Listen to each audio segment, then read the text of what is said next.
Okay, then, Dutch, we've got one more firing, and this wasn't with the raft of firings. This was like a day or two later. Matt Riddle. Now, Matt Riddle is a complicated case. Announced on September 22nd, he was one of the more popular characters in WWE over the past several years, but Riddle has also had several accusations about his conduct in relationships made against him, with several women coming out over the years to describe him as abusive, with one resulting in a since-dropped lawsuit. He also has had a contentious relationship with his now ex-wife. He's done a stint in rehab after multiple wellness policy violations, with the last straw seemingly being an incident at JFK Airport where he was allegedly drunk and ended up in a confrontation with a police officer. This was the incident where Riddle claimed on social media that he had been violated by Port Authority staff. Yes.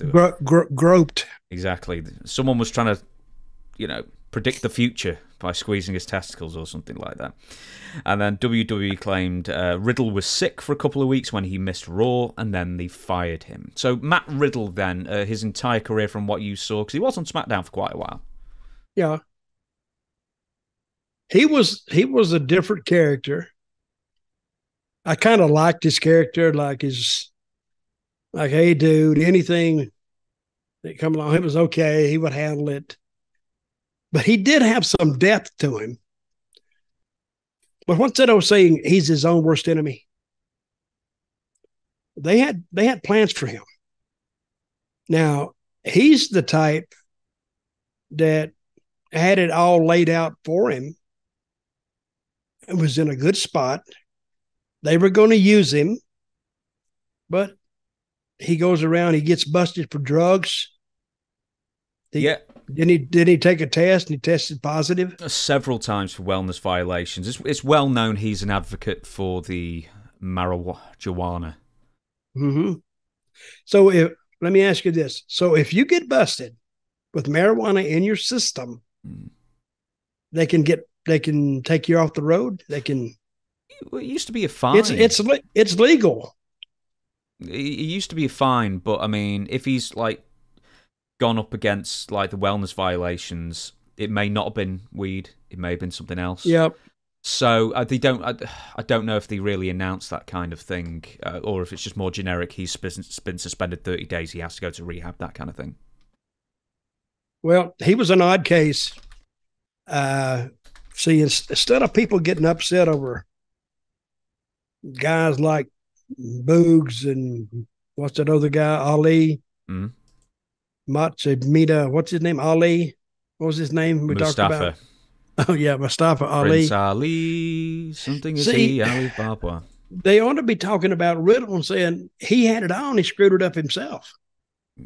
I have zero sympathy for him. I hate it. I hate they got rid of him. But you got to have rules, I guess, or as rules, we just throw rules out the window now with this new woke culture. I mean, go down the street and rob a store, bust in, take it. You can get by with that. But, you got to have rules or the world doesn't work. So if you don't have rules, and I'm glad WWE kind of, again, I'm not glad he lost his job, but I am glad the WWE said, hey, man, we've gone as far as we give you every chance in the book, and you're just not going to work out. You're more trouble than you're worth. And they told him and let him go. Mm-hmm. I sort of think that Matt's almost got like a Jeff. I mean, I hate to say there's a few correlations with him and Jeff in that sense, but Matt's sort of like Jeff in the sense that he's just naturally, Jeff Hardy, I'm sorry. Yeah. Is just naturally charismatic. He doesn't even have to do anything particularly interesting just to get the people interested in him. He's just one of those people. So it seems a shame. I mean, I understand why, obviously, but it seems a shame that they've got rid of Matt. And I wonder what the future holds for Matt, because if he goes to AEW, that could be, people could be up in arms there. But then they've got Jeff Hardy on the roster, so. Well, it would be interesting. But AEW, they don't tell stories, really. They show matches. And they might tell one story, and then they may tell it or they may not tell it. But they haven't had any story with any depth and I'm saying like the bloodline story, but I'm not even saying that in depth with it. They hadn't even started on any kind of a story like that. Sometimes the story will get you through, and you don't even have to have wrestling. I mean, you can't do that every week, but the story will carry you through. I learned that years ago in Memphis. If you got the story and you talk the story.